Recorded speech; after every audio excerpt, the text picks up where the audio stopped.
What about WWE, Pete? We talked about this one back in January because we saw unusual upside call buying in January. Now it turns out that Endeavor, the group that owns the UFC, Ultimate Fighting Challenge, is going to team up with them. They're calling it a takeover. It seems more like a merger, but I guess they're going to take out the WWE at about 106 a share. It's going to list under the symbol TKO, which I think we all kind of get the humor in that, technical knockout. But would you take a step in this one since it's nowhere near 106 today, Pete? Yeah, and it's down 5% on the announcement, John. So it's a little bit puzzling because it seems like something that can get done, most likely will get done. So I would probably try something. I wouldn't do the stock though, just in case I'd be wrong. I'd rather have options in place where I could say, you know what, here's an opportunity to put on some form of a spread to the upside where I can put something in there. And at worst case, I know exactly what I'm going to lose. So I think from that perspective, I'd be a little bit more cautious for sure. The interesting thing is both companies, John, have had great growth. Both of them, obviously live sports. That's where it's at. That's where the money is. That's where the omni-channel and folks that are going international, that are on there live and all the rest of it.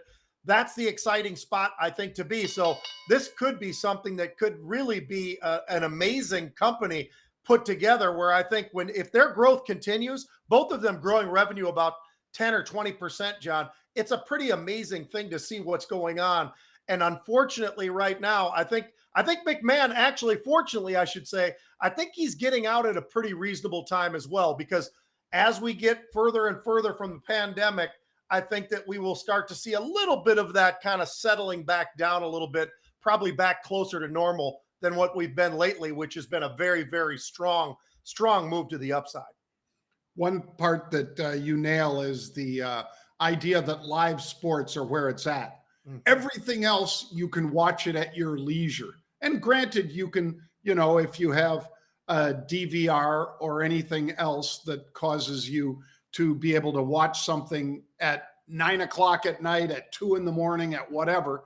Yeah, people watch when they want to, except if it's live sports. Now, UFC is live and you can bet on it.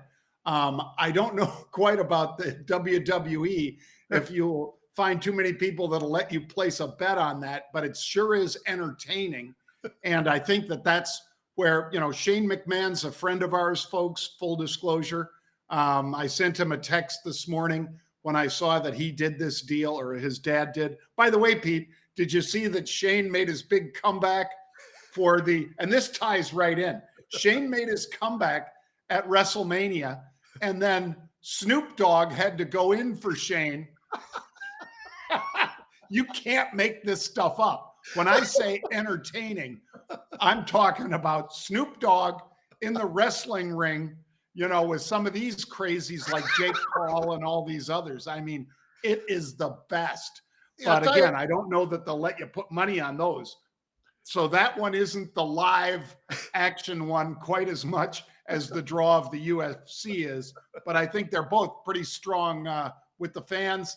People that love them just love them.